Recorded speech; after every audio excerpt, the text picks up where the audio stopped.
जो मजहब से मुसलमान तो पेशे से सियासतदान, तब के इलाहाबाद और अब के प्रयागराज की जान। नाम है इमरान खान।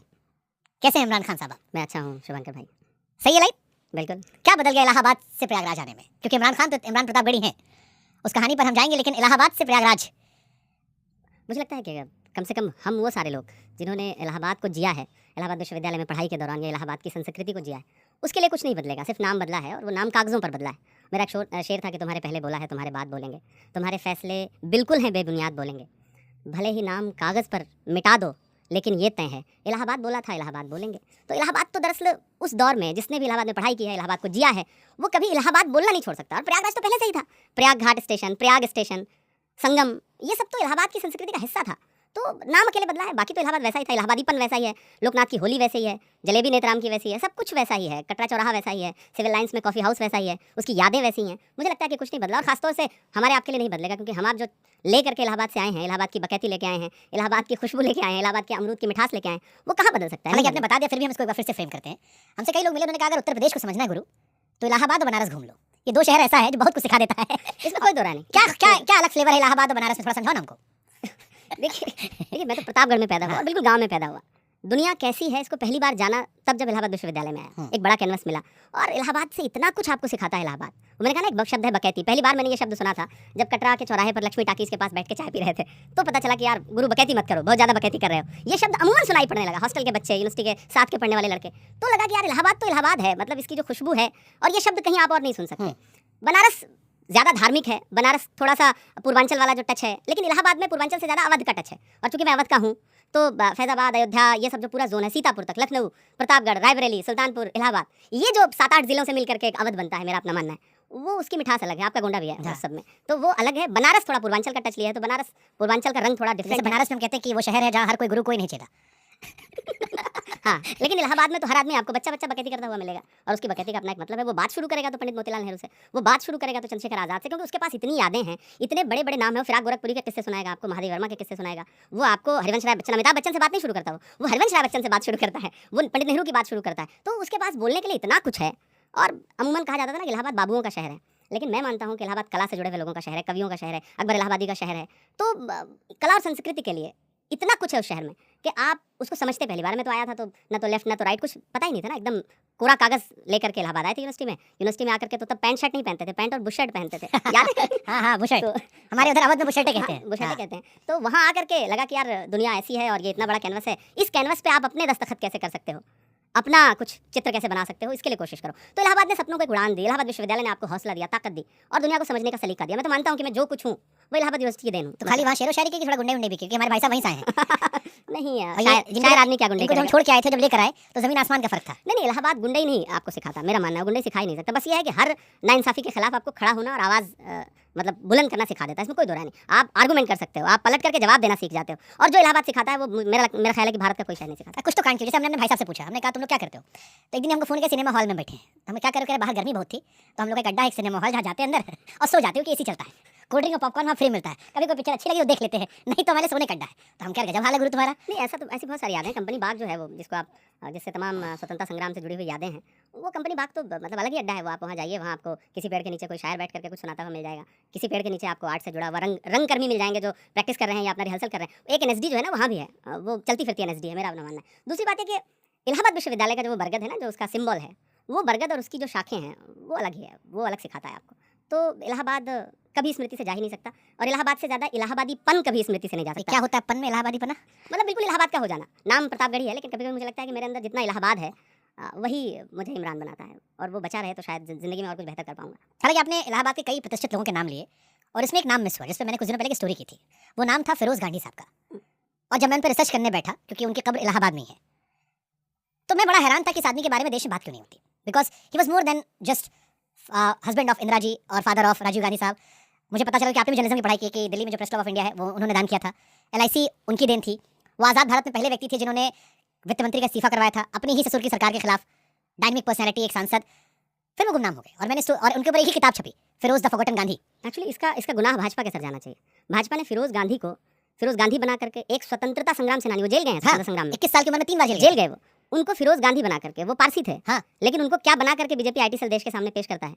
तो ये तो देश के स्वतंत्रता संग्राम सेनानियों का कितना बड़ा अपमान आप सिर्फ अपनी पॉलिटिक्स के लिए करते हैं, क्योंकि आपको इंदिरा जी को कहीं ना कहीं डिफेम करना है, कांग्रेस को घेरना है, तो आप एक फर्जी नाम निकाल लाएंगे, फिरोज गांधी को फिरोज खान लिखने लगेंगे। ये जो आईटी सेल ने किया है, दरअसल उसका गुनाह भाजपा के सर पे जाता है, वरना फिरोज गांधी पे बहुत बातचीत होनी चाहिए। आपने कुछ पढ़ा उनके बारे में? ज़्यादा जितना पढ़ना चाहिए सामान्य तौर पर, इलाहाबाद रहते हुए जितना उनके बारे में जाना, बाद में भी कुछ पढ़ा, तो वो बहुत बड़ा नाम। और मैंने कहा ना कि बार बार जेल गए वो, और बड़े स्वतंत्रता संग्राम सेनानी थे, लेकिन उनकी देश में लोगों को नहीं बिल्कुल पता। बात नहीं होती, बिल्कुल बात हमारे नहीं देश में लोगों को बात होती भी है तो सिर्फ एक, मैंने कहा ना, जो बीजेपी आईटी सेल ने दुनिया के सामने रखा, वो राहुल जी को बुरा भला कहना है बीजेपी आईटी सेल को, तो ले जाकर के उनसे जोड़ो और उनका नाम फिरोज गांधी मत लो, उनका नाम कुछ और लेकर के आप राहुल जी को काउंटर करो। तो ये भाजपा की वो, मतलब कभी कभी गुस्सा आता है कि आप अपनी राजनीति के स्तर को कहाँ ले जाकर के ठहरा रहे हो। इस लेवल तक नहीं जाना चाहिए राजनीति। नहीं, मैंने जब उनकी किताब पढ़ी, बर्टिल फ्रॉक, क्योंकि इकलौते राइटर है, स्वीडिश राइटर है जिन्होंने किताब लिखी, हमारे देश में तो उनके बारे में किसी ने बात ही नहीं की। और उस बर्टिल फ्रॉक की जो ओपनिंग लाइन है, उससे मैं झकझोर दिया कि एक ऐसा गांधी जिसकी वाइफ आज़ाद भारत की पहली महिला प्रधानमंत्री, ससुर पहला प्रधानमंत्री, बेटा प्रधानमंत्री, छोटा बेटा वो व्यक्ति जिसने इमरजेंसी में बड़ी भूमिका निभाई, ताकतवर व्यक्ति था, बहू सबसे लंबे समय तक कांग्रेस के अध्यक्ष, आज राहुल जी आपके नेता हैं, उनके पोते प्रियंका जी, उस गांधी के बारे में कोई बात नहीं करता। शुभंकर भाई, मुझे लगता है कभी कभी मतलब देश काल परिस्थितियां ऐसी बनती हैं कि कुछ ऐसे नाम जिन पर बहुत बात होनी चाहिए थी, जैसे और कौन कौन, लेकिन नहीं, बहुत सारे लोग हैं स्वतंत्रता संग्राम में, तो इतने नाम हैं, इतने बड़े बड़े हीरोज हैं कि उन पर बहुत बात होनी चाहिए, लेकिन नहीं होती। प्रधानमंत्री चर्चा करेंगे, अगर अंडमान निकोबार कभी गए या उस संदर्भ का जिक्र करेंगे, तो वो सिर्फ सावरकर की जेल का जिक्र करते हैं, वो शेर खान अफरीदी का जिक्र नहीं करते, वो मौलाना फजल खैराबादी का जिक्र नहीं करते। उसी जेल में तड़प तड़प करके अपनी एड़ियां रगड़ के, मैं तो ये कहूँगा, उन्हीं दीवारों के बीच में वो लोग, उन लोगों ने भी अपनी जान दे दी ना, कुर्बान हो गए ना, और काला पानी की सजा भुगतते हुए अंग्रेजों के जरिए स्वतंत्रता संग्राम की लड़ाई लड़ते हुए। तो जिन्होंने वहाँ रहते हुए जान दे दी, उन पर बात ही नहीं होती, जो बाहर निकला है उन पर बात होती है। तो परिस्थितियाँ ऐसी बहुत बार बनी देश में कि जिन पर बात होनी चाहिए थी उन पर बात नहीं होती, होनी चाहिए थी। आप शायर हो, पहले भी रहे, अब आप एक पॉलिटिकल पार्टी से हो तो कुछ मजबूरियां भी रहेंगी, बट मैं शायर को एक्सप्लोर करना चाहता हूँ। एक शायर के तौर पर क्या ये बातें परेशान नहीं करती कि हमने आज़ादी के हीरोज को भी अपनी आइडियोलॉजी से बांट रखा है? हाँ बिल्कुल, जैसे जो नाम आपने लिए, 3-4 नाम छोड़िए, हम तो अभी ऐसे लोग हीरोज बनाए जा रहे हैं जिन्होंने आज़ादी की लड़ाई में कुछ किया ही नहीं, कोई योगदान ही नहीं है भाई। अगर मतलब थोड़ी सी कड़वी बात कहूँ तो तिरंगे का विरोध किया जिन्होंने, वो आज तिरंगे के सबसे बड़े पैरोकार और अलंबरदार बनेंगे, आपको सामने दिखेंगे, और जिन्होंने तिरंगा इस देश को दिया, जिन्होंने संविधान दिया, उनको देशद्रोही कहेंगे। तो ये कुल मिलाकर के पीड़ा देने वाली बात ही तो है। आप एक नई जनरेशन है जो पिछले 20 साल में जवान हुई है, उसने स्वतंत्रता आंदोलन को कम पढ़ा है, आप उसके सामने जो कहानी रखते हो, उसमें आप जिस तरह से असली हीरोज को डिफेम करते हो, उनको जिस तरह से उनके बारे में फालतू की कहानियां देश के, सोशल मीडिया ने मतलब हमसे हमारी रचनात्मकता छीन ली, सच छीन लिया, इसका नुकसान हुआ है ना देश को। और गुनहगार कौन है, हम सब जानते हैं इस चीज़ को। बट इमरान, जैसे जब मैं बाहर भी दुनिया के स्टूडेंट्स को पढ़ता हूँ तो हमेशा हिस्ट्री को लेकर एक परसेप्शन दिया जाता है कि हिस्ट्री इतिहास नहीं बताती, हिस्ट्री बताती है कि लिखने वाले का नजरिया क्या था, जिसने लिखा है उसकी सोच क्या थी। अगर जर्मनी जीत गया होता तो शायद हम दूसरी हिस्ट्री पढ़े होते। हिंदुस्तान की हिस्ट्री अलग है, पाकिस्तान अपनी अलग कहानी सुनाता है। मेरे पाकिस्तान में अब तो नहीं है, लेकिन जो पहले दोस्त जो थे उनसे हम बातें करते, उनकी एक अलग कहानी है। शुभंकर भाई, मैं यहाँ तो ये जो सवाल आपने रखा है, क्योंकि मैं जब इधर बैठता हूँ जो भी गेस्ट होता है, मैं हमेशा दूसरे साइड के सवाल लाना ज़्यादा पसंद करता हूँ। मैं इस पे बहुत एक तथ्यात्मक बात कहता हूँ कि एक ऐसे समय में जब सरकारें कवियों की लिखी हुई कविताओं से किसी के चरित्र को महान मान रही हैं, जब सरकारें किसी सामान्य लेखक की लिखी गई बातों से किसी स्थल को पर्टिकुलर एक मतलब धर्म विशेष से जोड़ दे रही हैं, ऐसे समय में आप इतिहासकारों को अगर ये कहें कि इतिहासकारों ने तो बायस्ड होकर लिखा, तो इतिहास ज़्यादा ऑथेंटिक है या मैं भक्ति भाव से लिखी गई कविताएं ज़्यादा ऑथेंटिक है? मैं बायसनेस में नहीं गया। जैसे जो सरकार के लोगों का पक्ष है या दूसरा वर्ग जो है जो आपके खिलाफ है, उनका परसेप्शन ये होता है कि कुछ लोगों को हाईलाइट किया गया, बाकी और भी बहुत सारे लोग थे जो शायद डिजर्विंग होते थे बट नहीं दिया गया। जिसमें जैसे कई बार अम्बेडकर जी का भी जिक्र आता है कि भारत रत्न काफी देर से दिया गया, सरदार वल्लभ भाई पटेल का जिक्र होता है, सुभाष चंद्र बोस जी का जिक्र होता है, या फॉर दैट मैटर मुझे बहुत अफसोस हुआ बाद में जानकर कि भगत सिंह साहब को बहुत लंबे समय तक ऑफिशियल बुक्स में टेररिस्ट ही रखा गया था, जो बाद में। शुभंकर भाई, भारत रत्न मुझे लगता है कि कोई इतना बड़ा पैमाना नहीं है कि उसी से नापे जाएं। वो इतने बड़े हीरोज हैं कि कोई एक अवार्ड उनका कद तय नहीं कर सकता। डॉक्टर बाबा साहब अम्बेडकर का कद जो है वो नहीं तय हो सकता उससे, भारत रत्न से। ठीक है, भारत रत्न से कि आप भारत रत्न को उसका कद बढ़ा रहे हैं, मैं ये मानता हूँ। कुछ लोग तो ऐसे हैं कि जिनको भारत रत्न मिलने का मतलब है भारत रत्न का सम्मान बढ़ा। ये मेरा अपना नजरिया है, ठीक नजरिया। तो ऐसे में बहुत सारे ऐसे लोग हैं जिनको भारत, एक अवार्ड है साल में, आपको 1 2 3 मतलब ठीक है आप संख्या बढ़ा लीजिए, जितना संख्या बढ़ाते जाएंगे उतना उसका वो मतलब पाने की ललक लोगों में कम होती जाएगी। तो उसे लिमिटेड रखिए तो अच्छा है, 1 को दीजिए, मैक्स टू मैक्स 2 कर दीजिए। तो इतने हीरोज हैं कि सब भारत रत्न के हकदार हैं। उस वक्त में, उस मुश्किल वक्त में जिन्होंने लड़ाइयाँ लड़ी, 1947 का भारत कैसा भारत था? मैं जैसे पार्लियामेंट में बोल रहा था, मैंने नेहरू जी पे बात करते हुए बात कही कि एक ऐसा राजनेता जो मतलब 3000 दिन से ज़्यादा जेल में रहा। आज के नेता मतलब उसके कद को छोटा करने की कोशिश करते हैं, जिसके पिता जेल में रहे, जिसका पूरा परिवार जेल में रहा, बेटी जेल में रही, दामाद जेल में रहा। आप ऐसे व्यक्ति को मतलब हमने वो गाना सुना ना, फूलों की सेज छोड़ के दौड़े जवाहरलाल, साबरमती के संतों ने कर दिया कमाल, हम तो बचपन से सुनते आ रहे हैं। तो नेहरू जी के बारे में उस वक्त कवि प्रदीप या फिर और बाकी कवि क्या लिखते थे कि फूलों की सेज पे रहने वाला व्यक्ति, फूलों की सेज पे रहने वाला व्यक्ति अगर 10 साल तकरीबन जेल में रह रहा है, तो आज के दौर के राजनेता उसको मतलब उसको अपना कद बढ़ाने के लिए उसका कद छोटा करने की कोशिश करते हैं। काट कर गैरों की टांगे खुद लगा लेते हैं लोग। इस शहर में इस तरह भी कद बढ़ा लेते हैं लोग।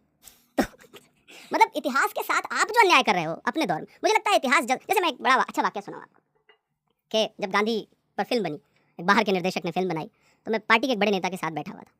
तो वो इंदिरा जी से मिलने आए और इंदिरा जी से मिलने के बाद उन्होंने उसकी एक स्पेशल स्क्रीनिंग रखी। उससे पहले उनका ये कहना था कि मुझे वो गांधी जी का अंतिम संस्कार वाला वो सीन शूट करना था, तो मुझे भीड़ चाहिए थी। तो उसमें पार्टी के एक बड़े नेता जो पार्टी में नहीं है, वो यूथ कांग्रेस के अध्यक्ष हुआ करते थे, तो इंदिरा जी ने उनको बुलाया कि भाई एक सीन शूट होना है और भीड़ चाहिए। कश्मीर वाले तो नहीं है? तो अब ये हुआ कि ठीक है, यूथ कांग्रेस उस समय एक अलग जलवा, आज भी जलवा है, तो 50,000 के आसपास का क्राउड उनको चाहिए था। तो उन्होंने कहा कि मैंने आसपास के जितने राज्य थे सबसे बात की, और फिल्म की शूटिंग हो रही है, प्रधानमंत्री का खुद इंस्ट्रक्शन है, तो वो 2 लाख से ज़्यादा लोग आ गए, बहुत शानदार शूटिंग हुई। तो उन्होंने कहा कि निर्देशक हमसे बहुत प्रभावित थे, तो स्क्रीनिंग जो स्पेशल रखी उन्होंने, उसमें मुझे भी बुलाया। तो प्रधानमंत्री जी बैठ करके उसे देख रही हैं। अब उसमें कुछ जगहों पे ऐसे दृश्य हैं जिसमें नेहरू जी और गांधी जी का संवाद है। तो उन्होंने कहा कि मुझे लगा कि नहीं ऐसा नहीं होना चाहिए। होता ना, आदमी जब पार्टी का एक नेता प्रधानमंत्री को खुश करने के लिए, अपने बड़े नेता को खुश करने के लिए ऐसा करता है।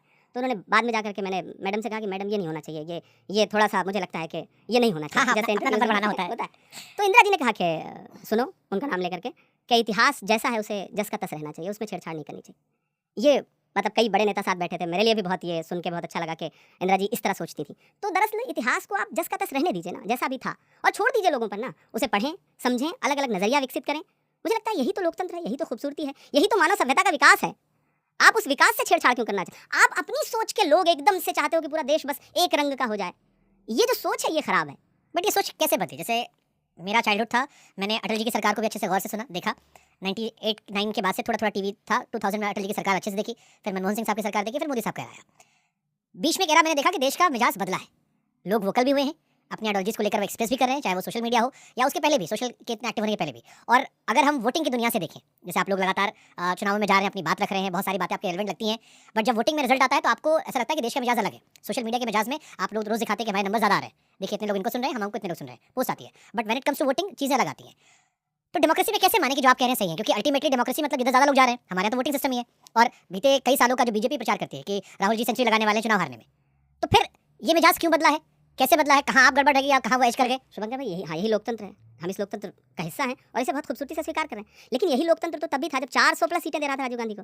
यही लोकतंत्र तो तब भी था जब नेहरू जी को बार बार जिता रहा था। बट नेहरू जी के टाइम में दैट वाज स्टार्टिंग थी, तो तब तो और मुश्किल था ना। आप लोकतांत्रिक बना रहे थे लोगों को, राजतंत्र से निकल के आए थे लोग, आप उनको लोकतांत्रिक बना रहे थे। आप उस योगदान को सोचिए ना। वो किसी ने बहुत अच्छी बात कही है कि मतलब जब आप नेहरू जी पे तबसरा करें तो आप ये सोचें कि बुनियाद पे बात कर रहे हैं आप। छतें आप हो सकता है खूबसूरत बना लें और थोड़ा सा हट-वट बना लें, एक और खूबसूरती के साथ डोम बना लें, लेकिन जो बुनियाद है ना, हमनियों के पत्थर दिखाई नहीं देते, तो आप उनके योगदान को तो आप बड़ा ही मानना पड़ेगा आपको। जाहिर तो लोकतंत्र तो वो भी था ना। आज जब आप क्रिटिसाइज करते हो तो एकदम से खारिज कैसे कर देते हो? तब आप वहां क्यों नहीं मानते वो लोकतंत्र था? और इसी देश की जनता तो 400+ सीट दे रही थी, राजीव जी को दे रही थी ना। तो ऐसे में उस समय का जो कुछ है, राजीव जी वाले में तो एक इंदिरा जी वाली घटना भी जिक्र होता है, तो वो एक मैं पॉलिटिकल, क्योंकि आप देखते हो उसमें एक बहुत बड़ी घटना हुई थी, सेंटीमेंट पूरे चेंज हो गए थे, क्योंकि मैंने कई नेताओं पे स्टोरी की, बड़े बड़े नेता उस टाइम चुनाव हार गए थे क्योंकि पूरे देश का मिजाज बदल गया था, बहुत दुर्भाग्यपूर्ण घटना थी। बट नेहरू जी के योगदान को जाहिर से कोई नहीं मना कर सकता। अटल जी ने खुद जब तस्वीर हटाई गई थी, तो इसी दौर में शुभंकर जी, आप सोशल मीडिया पे बात हो रही है, आप देखिए ना नेहरू जी को किस तरह क्रिटिसाइज करते हैं। इंदिरा जी को इस बीच आप बताइए ना कि विदेश एक डेलीगेशन जाता है ऑपरेशन सिंदूर से संबंधित, और जब ये होता है कि विदेश में बैठ के आप कोई बात देश के किसी व्यक्ति के बारे में, पुराने किसी व्यक्ति के बारे में नहीं करेंगे, तो भारतीय जनता पार्टी के एक सांसद उस डेलीगेशन के अहम सदस्य इंदिरा जी के खिलाफ विदेश में बैठ के ट्वीट करते हैं। क्या ये अच्छा है? और ये हो रहा है, और इसे स्वीकार कर रही है सरकार। स्वीकार ही नहीं कर रही बल्कि एक तरह से पुरस्कृत कर रही है ऐसे लोगों को। तो ये जो पूरी प्रक्रिया है, ये प्रक्रिया गलत है। ठीक है, आप आपके समय में जो लोकतंत्र में घट रहा है वो सब कुछ है, तो जो पुराने समय में लोकतंत्र में हुआ, जो इतिहास लिखा गया, वो सब भी तो लोकतांत्रिक प्रणाली से ही लिखा गया है ना। देश के लोगों ने ही, एनसीईआरटी की किताबें हो, पाठ्यक्रम हो, सब कुछ तो लोकतांत्रिक प्रणाली से ही आया है ना। तो मतलब मीठा मीठा गप कड़वा कड़वा थू। ये अब जैसे ये सवाल मैंने पूछा, ये सवाल जो आप बात कर रहे हैं, ये क्योंकि मेरा बड़ा इस बात को लेकर दिलचस्पी होती है कि जब मैं अटल जी के एरा तक देखता हूँ, इलेक्शन या संसद में चर्चा का विषय, तो मैं एक सम्मान देखता था। मैंने ये सवाल अखिलेश यादव जी से पूछा था कि मैं आपकी शादी में अटल जी आए थे, और आज के दौर में एक बहुत बिलो द बेल्ट खटास चलती है।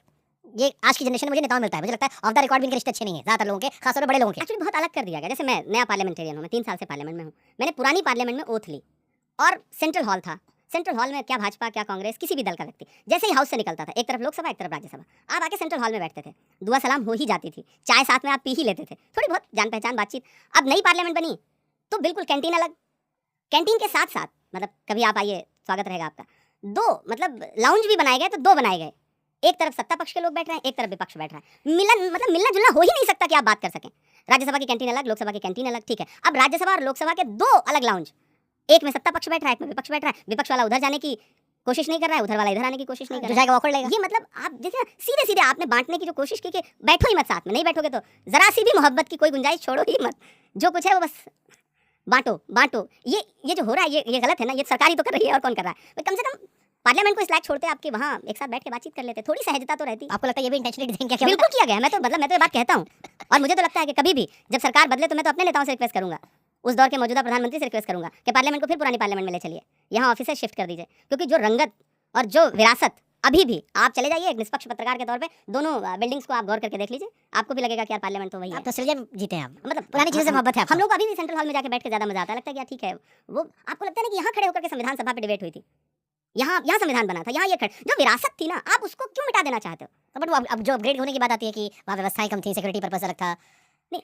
प्रांगण एक ही है, परिसर एक ही है, टेक्नोलॉजी तो बदली हुई है। सिक्योरिटी फीचर क्या? सिक्योरिटी फीचर आप मतलब पार्लियामेंट में आप एक सत्र चलाने में करोड़ों रुपए खर्च कर रहे हैं, आप अपग्रेड नहीं कर सकते थे? ये तो जबरदस्ती का। तो आपको लग रहा है कि वो नई हिस्ट्री लिखने के लिए ऐसा किया गया? मतलब नई हिस्ट्री लिखने से ज्यादा पुरानी हिस्ट्री को मिटाना, मतलब दो चीजें होती हैं।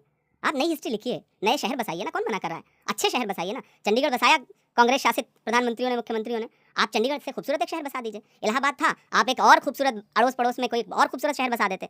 लेकिन नाम बदलने का जो ट्रेंड है, इसी पर सवाल पूछता नाम पे मैंने मोहन यादव का भी इंटरव्यू किया था, मैंने टीवी में योगी जी से भी बात की और कई सारे नेताओं से जब सवाल पूछते हैं कि आप नाम क्यों बदलते हैं, खासतौर पर उन जगहों का नाम जहाँ पर मुस्लिम नाम है, आप उसे नाम बदलकर हिंदू नाम क्यों करते हैं? ये सवाल तो उनका तर्क ये होता है कि एक जगह की पहचान अलग थी, बीच में आक्रांता है, नाम बदला, हम नाम बदल नहीं रहे हैं, हम पुराने नाम को रिस्टोर कर रहे हैं। जैसे इलाहाबाद को लेकर वो प्रयाग था, पुराने लोगों से मिलिए तो कहते हैं कि प्रयाग था। प्रयाग तो था ही, मैंने तो कहा ना, प्रयाग स्टेशन आज भी है।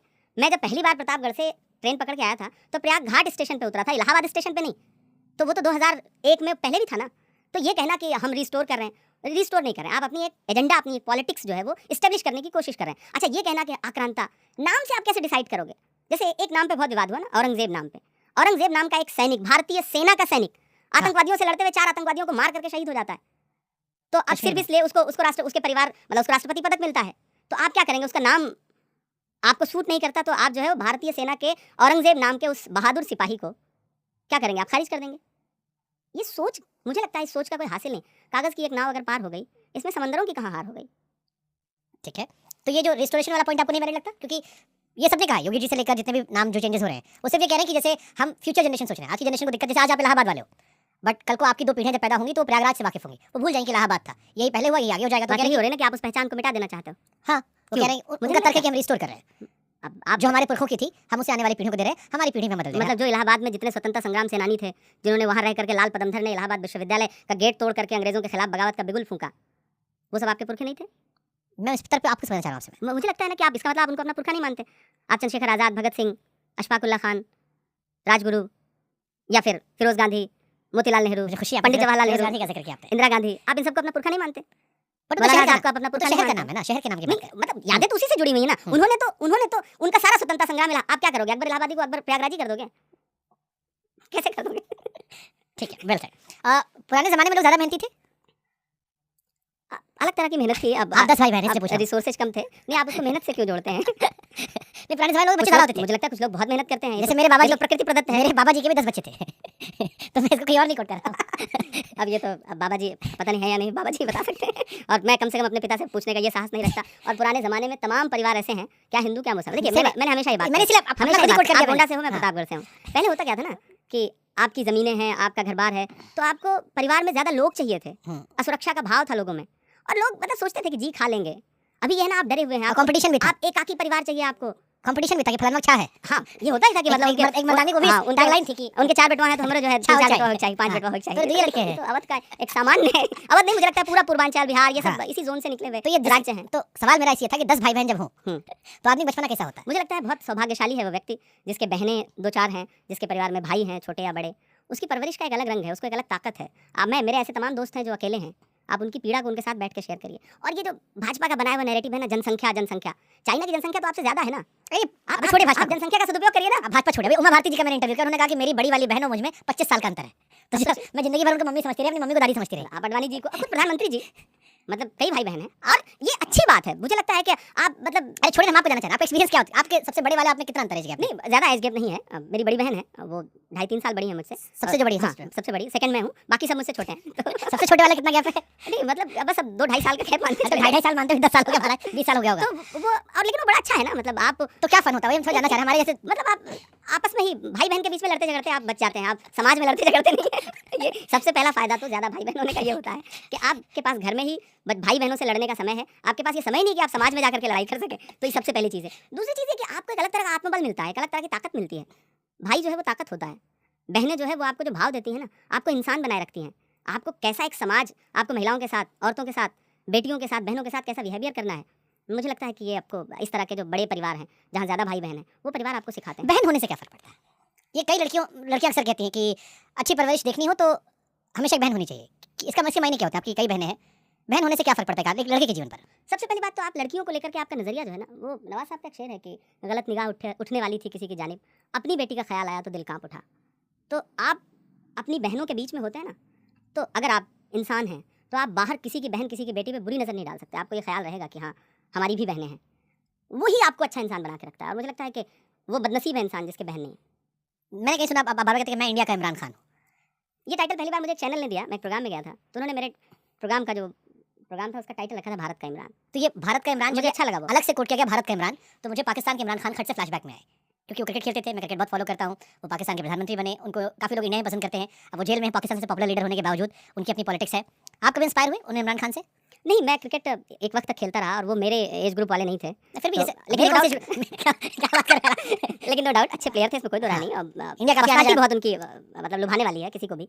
लेकिन वहाँ की राजनीति की परिस्थितियाँ अलग हैं, यहाँ वो तो की जेल में राजनीति बैठे की बेचारे। परिस्थितियाँ अलग हैं। तो मैं जो है जाहिर सी बात है, आप अपने आसपास के पड़ोसियों उनके नाम से के politics नाम पे नज़र सेम रखते है, हैं। भारत का इमरान कहा। जैसे देखिए, हमारे साथ हमारा नाम इमरान है, इसकी जो पीड़ा है वो हमने वक्त वक्त पर देखी है, उसको महसूस किया है। क्या पीड़ा मैं है अक्सर कहता था कि आप ट्रेनों में सफ़र कर रहे हैं, आप चेहरे से मुसलमान नहीं लग रहे हैं, आपके मोबाइल पे फ़ोन आ रहा है, आप जवाब में जब वालेकुम अस्सलाम कहते हैं ना, तो आसपास के सवारियों के चेहरों के जो एक्सप्रेशंस बदलते हैं ना, मैंने बहुत यात्राएं की हैं, तो मैंने उसको जिया है। आप एयरपोर्ट जा रहे हैं, अब तो आप एमपी हो गए, पहले का जो सफ़र था, आप जा रहे हो और आप अपना बोर्डिंग पास दे रहे हो, तो सामान्य तौर पे चेकिंग करने वाले की उंगलियों का दबाव बता देता है कि नाम में कुछ तो है, तो नाम में कुछ तो होता है। लेकिन वो भारत का इमरान मुझे अच्छा लगता है। मैं अपने देश का नाम लेकर के, जैसे मैं प्रतापगढ़ में पैदा हुआ, बहुत कम रहा ज़िले में, लेकिन आज मैं पूरी दुनिया में अगर कहीं खड़ा होता हूँ, मैं देश की पार्लियामेंट में खड़ा हुआ, तो इमरान प्रतापगढ़ ही पुकारा गया ना, तो मेरे नाम के साथ मेरे ज़िले का नाम आया। जबकि मैंने पहली बार जब इस नाम को कैरी किया, तो मुझे याद है इलाहाबाद में कमिश्नर हुआ करते थे, उन्होंने मुझे बुला के कहा कि यार कहाँ तुम प्रतापगढ़ी, तुम इतने सॉफ्ट से, इतने मतलब अच्छी शायरी करते हो, इलाहाबाद विश्वविद्यालय में हिंदी साहित्य से पढ़ाई कर रहे हो, कहाँ ये प्रतापगढ़ी, कितना अलग सोच है ज़िले की। तो मैंने कहा सर, उस सोच को बदलेंगे, आगे लेकर के जाएंगे। तो मुझे अच्छा लगता है भारत का इमरान में। मैं बीच में रियाद गया, वहाँ जो प्रोग्राम रखा उन लोगों ने, उस प्रोग्राम का नाम भी भारत का इमरान रखा। मैं भी यूएस गया, तो वहाँ भी एक इवेंट हुआ, तो मैंने कहा यार ये नाम मुझे अच्छा लगता है, आप इस नाम से करो। तो देश का नाम आपके नाम से पहले आए, तो इससे बड़ा गर्व सही बात है। वो पड़ोस साल में वो प्रधानमंत्री तक पहुंच गए थे।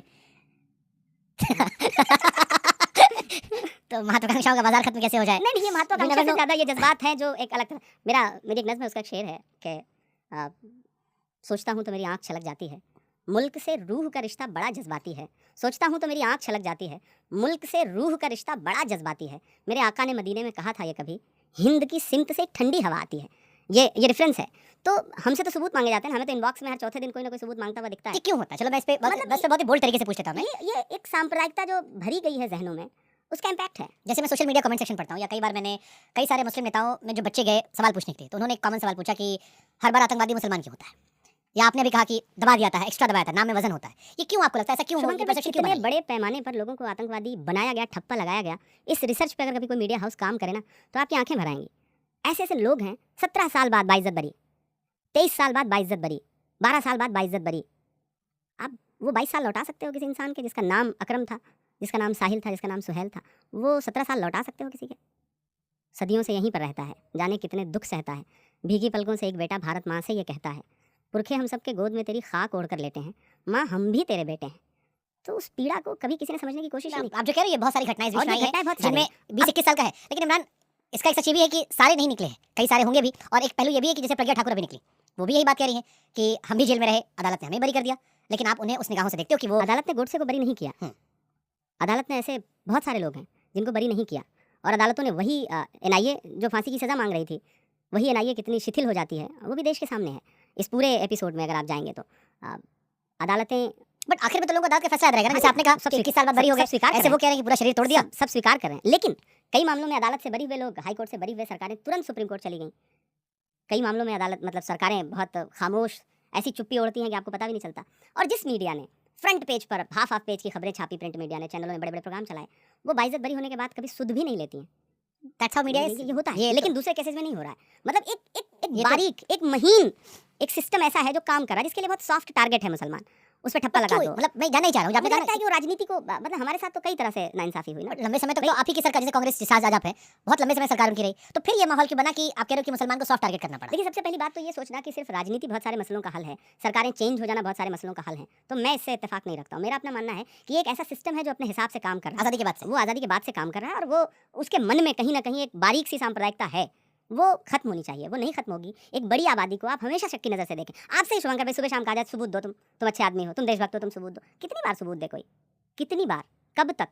मतलब सब कुछ कुर्बान करके, सब कुछ लुटा के, वो आप जब चक दे इंडिया देखते हो ना, तो वो जो आखिरी का सीन है ना शाहरुख खान का, तो अगर वैसे व्यक्ति से भी आप सवाल पूछ रहे हो, उस व्यक्ति की भी देशभक्ति को आप सवालों के घेरे में खड़े करने लगते हो, जो पूरी दुनिया में आपकी मोहब्बत का ब्रांड एम्बेसडर बन के जा रहा हो, तो आप आम मुसलमानों के साथ कैसा व्यवहार? बट इमरान, जैसे चलो आपने अच्छा टॉपिक छेड़ा, अभी मैंने अनु कपूर का पॉडकास्ट किया था, उन्होंने ये मसला उठाया कि अब सबकी अपनी शिकायतें, जैसे एक शिकायत आपने शाहरुख खान वाली की, शाहरुख खान को भी अपनी पहचान बताना पड़ता है, which is unfortunate because he represent India, वो ग्लोबल आइकन हमारे, और हम सबको रिप्रेजेंट करते हैं बाहर जाकर।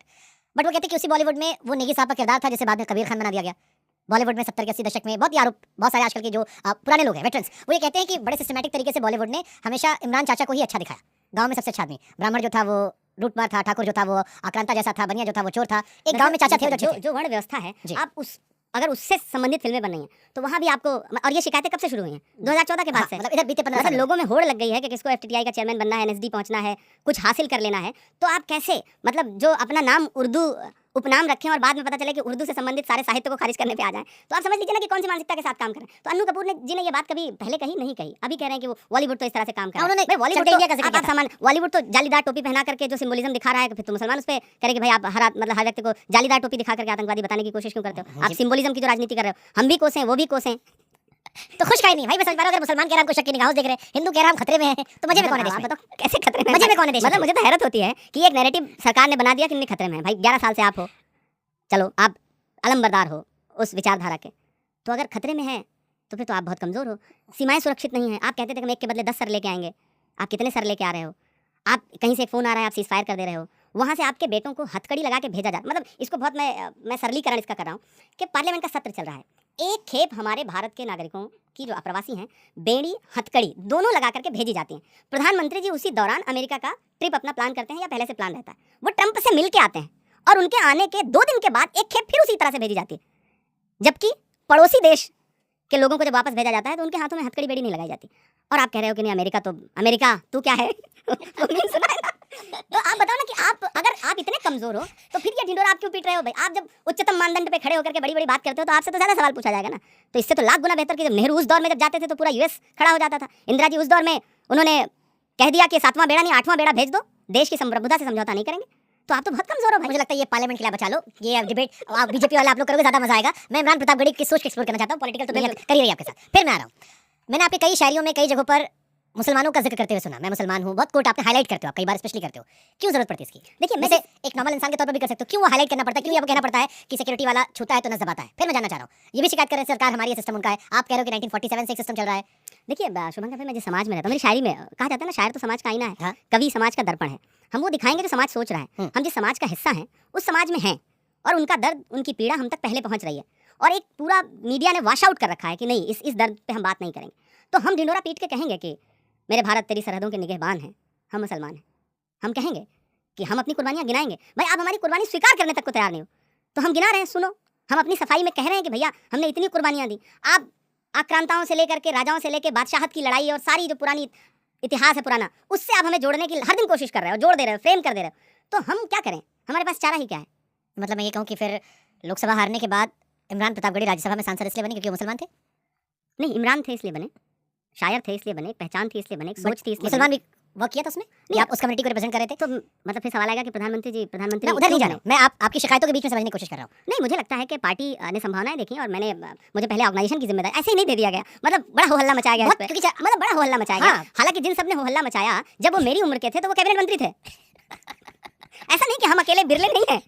बहुत जैसे मेरी इंडस्ट्री में लोग कहते हैं ना, मुझसे कई बार कई सीनियर जर्नलिस्ट ने कहा कि अगर तुम लड़की होते तो तुम्हारे बारे में सीईओ से लेकर चपरासी तक चर्चा होती। राइस बहुत जल्दी हुआ मेरा। ऐसे ही आपके बारे में लोग कहते हैं कि इमरान प्रतापगढ़ी का राइस बहुत तेज हुआ है, वो चुनाव हारे उसके बाद सब आता रहा है, वो बिल्कुल बगल में दिखते हैं, साथ में घूमते हैं, बिहार जाते हैं, भारत जोड़ो यात्रा कर रहे हैं। तो इतना मेहरबानी क्यों हो गई सडनली इमरान प्रतापगढ़ी पे?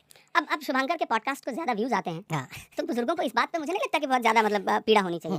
वो शाहिद आपके फैजाबाद के शायर हैं, उनका शेर है कि जो भी मिलता है उसी को देखने लगता हूँ मैं, क्या करूँ, मजबूरियाँ हैं, गाँव से आया हूँ मैं, मैं तेरे साहिल पे आया था कि देखूं तेरा ज़र्फ, ऐ समंदर किसने तुझसे कह दिया प्यासा हूं मैं।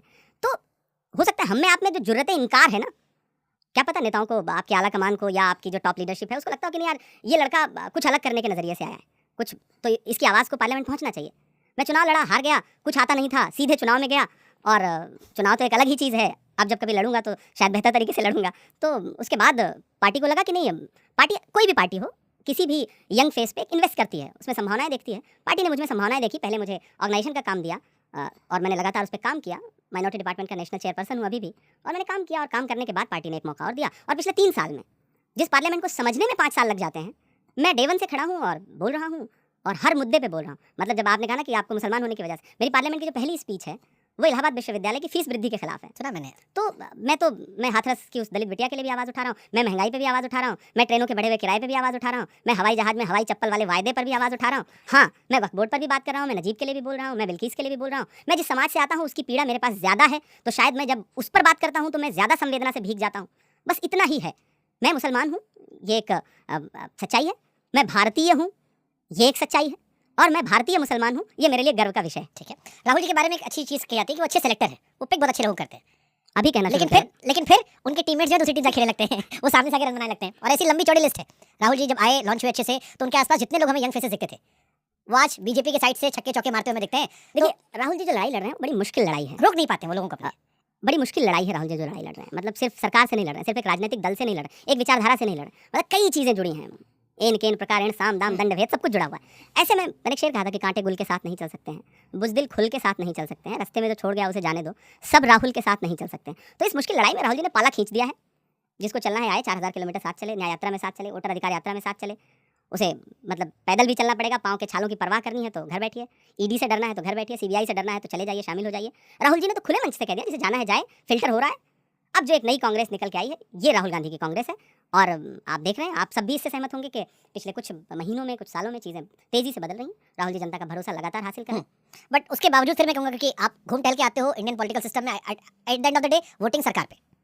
मुझे प्रमोद महाजन जी का डायलॉग जब संसद में भाषण दिया था उन्होंने कि we are single largest party but were in opposition, he is only person of his party but he is the government. तो वो बड़ा इंडियन पॉलिटिक्स का एक बड़ा अच्छा स्ट्रक्चर बताया उन्होंने, अगर आपने स्पीच सुनी हो प्रमोद महाजन जी की। सुनिए। हाँ, लेकिन उस पर मैं बीते 2 साल का रिकॉर्ड देख रहा था। बीते 2 साल में मध्य प्रदेश, राजस्थान, छत्तीसगढ़, मिजोरम, सिक्किम, अरुणाचल, आंध्र प्रदेश, ओडिशा, फिर उसके बाद हरियाणा, महाराष्ट्र, दिल्ली, हाँ, ये चुनाव आप हारे। हाँ, और ये बीते 2 साल की बात कर रहा हूं मैं, इनकार नहीं कर रहे हैं, हारे हैं। इसी बीच में भारत जोड़ो यात्रा रही, लोकसभा में आपने अच्छा किया, बट अगेन आप सरकार में नहीं आ पाए। देखिए जब भारत जोड़ो यात्रा शुरू हुई, अंत होते होते असल में हम लोकसभा चुनाव में गए। बीच में जो विधानसभा चुनाव थे उस दौरान तो राहुल जी लगातार यात्रा ही कर रहे थे, मेरा अपना मानना है। और चुनाव जीतने के लिए बहुत सारी चीज़ें, आप गोंडा से हो, जो चीज़ें मतलब अस्थाई ज़रूरी हैं, हो सकता है उन मानकों पे हम वहाँ खड़े ना उतर पाएं। आपका क्या एनालिसिस है? कुछ तो आप लोग करते होंगे ना बात, यार इतने सारे चुनाव हो गए। देखिए अभी जो राहुल जी ने जो खुलासा किया, राहुल जी ने जो सबूत देश के सामने रखे हमारे लिए, जैसे मैं महाराष्ट्र चुनाव में बहुत इन्वॉल्व था, मैंने बड़ी रैलियाँ की, और लिटरली मतलब सबके लिए बहुत शॉकिंग है वो चुनाव कि कैसे वो बिल्कुल एकदम मतलब परिवर्तित हो गया। हरियाणा बहुत ही शॉकिंग है हमारे लिए। तो मतलब कुछ राज्यों के चुनाव तो इतने चौंकाने वाले हैं, बट कई जैसे पत्रकारों से मैं बैठता हूँ, क्योंकि हरियाणा हमारे लिए भी चौंकाने वाला था। लेकिन फिर जब कई लोग कड़े जुड़ते हैं कि शैलजा जी थी, वो जो वो कह रही थी, हुड्डा साहब को लेकर जो बात चल रही थी, कुछ आपस में ही लोग हरवाना चाह रहे थे। मुझे तो यहाँ तक लोगों ने बताया, कांग्रेस में ही जो लोग आए मिले बैठे, कि वो चाहते थे कि जीतें, लेकिन इतना जीते जिसपे हम सीएम बन जाए, इससे जीतेंगे तो किसी और को बना दिया जाएगा। तो ये रहा कि इंटरनल ये उस पूरे चुनाव की चोरी को उससे ध्यान हटाने के लिए बहुत आसान है कि शैलजा जी ने ये कर दिया। शैलजा जी तो ठीक है, उन्होंने एक इंटरव्यू दे दिया ना, इससे ज्यादा क्या कर दिया। हुड्डा जी का चला कि उन्होंने कई कैंडिडेट हटवाए, उसके बावजूद कांग्रेस को लेकर के जो लहर थी, आप यकीन करें, हाँ, ये सच है। मतलब मैं ग्राउंड पे था, मैंने प्रचार किया है वहाँ पर महाराष्ट्र में, मतलब मुझे झंडे नहीं दिख रहे थे दूसरी पार्टियों के, और बाद में पता चला कि लिस्ट में ऐसे मतलब एक साथ इतने नाम जोड़े गए।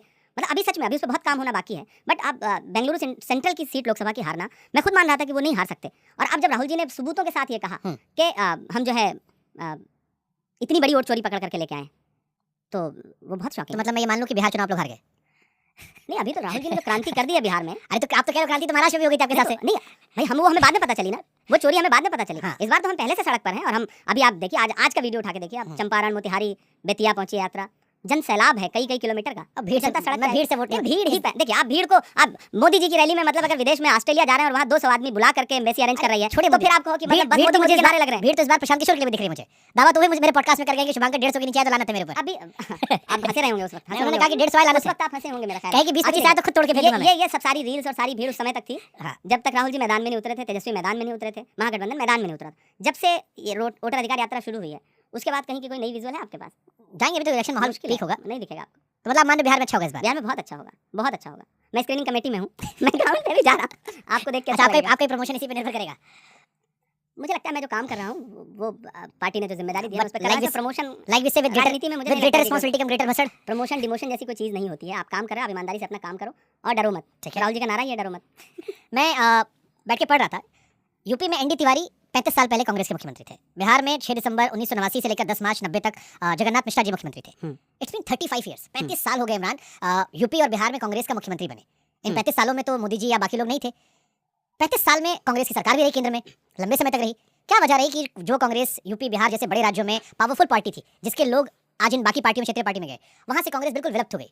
आज रीजनल पार्टीज पे बहुत डिपेंडेंट होना पड़ा, चाहे तेजस्वी जी पे या अखिलेश जी पे। लेकिन राजनीति में ये होता है, 35 इयर्स होता है। और बहुत सारे मतलब भाजपा का भी आप उभार देखेंगे, 2 सीट थी देश की पार्लियामेंट में उनके पास और उभार आया।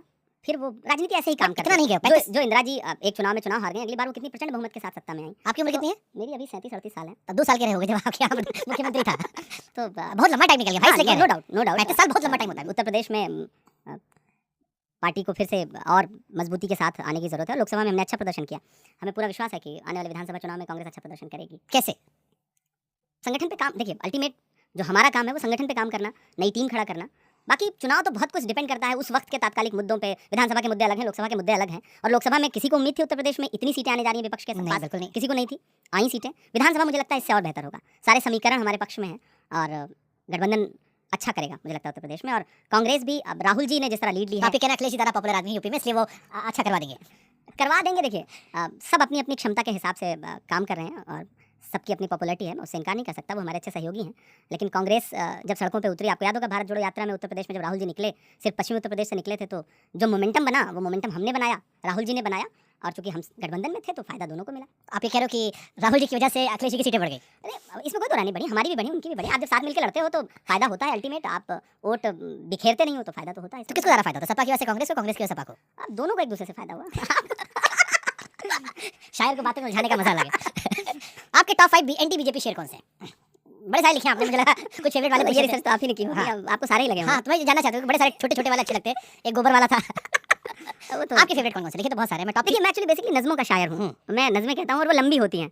मैं गज़लों का शायर नहीं हूँ कि एक शेर कह दिया। मैं पर्टिकुलर एक सब्जेक्ट चुनता हूँ और उस पर नज़्म कहता हूँ और मैं अपने फ़न का मतलब अलग सा एक अनूठा ही हूँ। गज़लें कहने की परंपरा है उर्दू शायरी में, नज़में कम लोगों ने कही।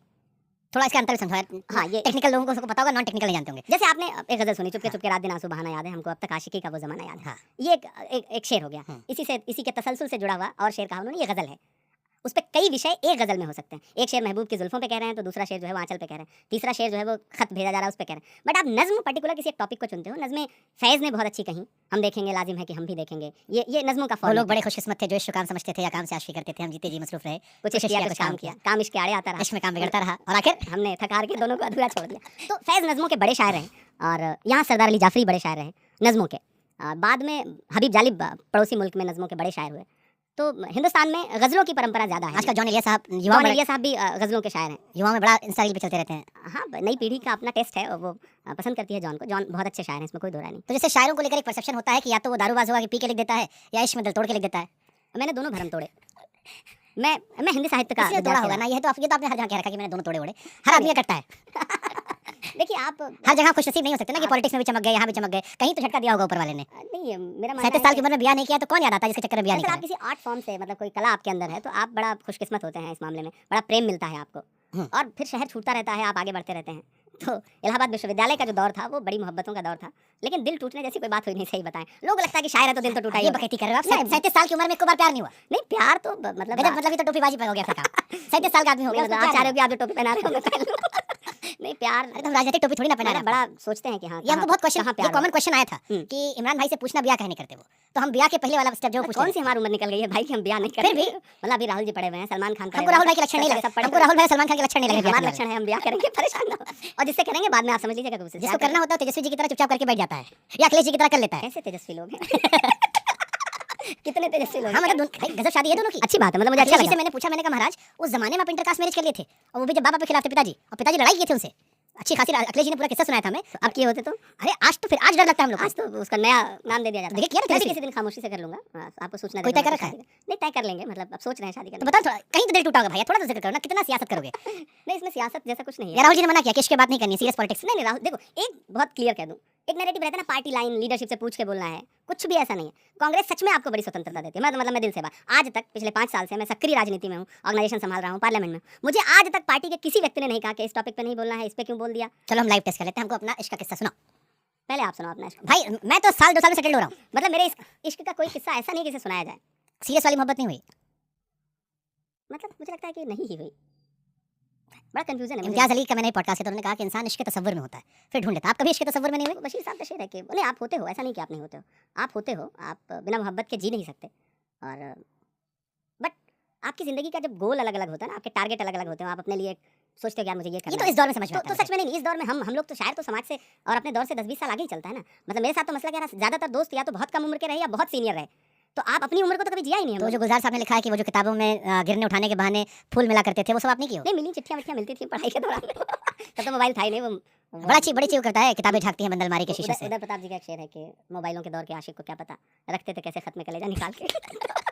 सब फैसले होते नहीं सिक्के उछाल के, ये दिल का मामला है जरा देखभाल के। तो वो थोड़ा बहुत जिया, लेकिन फिर वो सच में आप उम्र से बड़े हो जाते हो, परिवार में बड़े हो, बड़ा बेटा होना जो एक परिवार की जो सबसे बड़ी, आप उस दर्द को समझते हो। आप कुछ भी बन जाओ, वालिद को ये लगता है कि यार या तो डॉक्टर या तो आईएएस, बस 2 ही नौकरी है उनकी। इसी चक्कर में ब्याह नहीं हुआ हमारा, अब तक हो गया, तब तक 2-4 खेल रहे होते। तो पिताजी के साथ भी मेरे मतलब मेरे अब्बू का मसला क्या था ना, उनके 1-2 ऐसे दोस्त थे हैं जिनको लगता था कि दुनिया में सिर्फ आदमी मतलब आईएएस बन जाए तो ही वो कामयाब हुआ।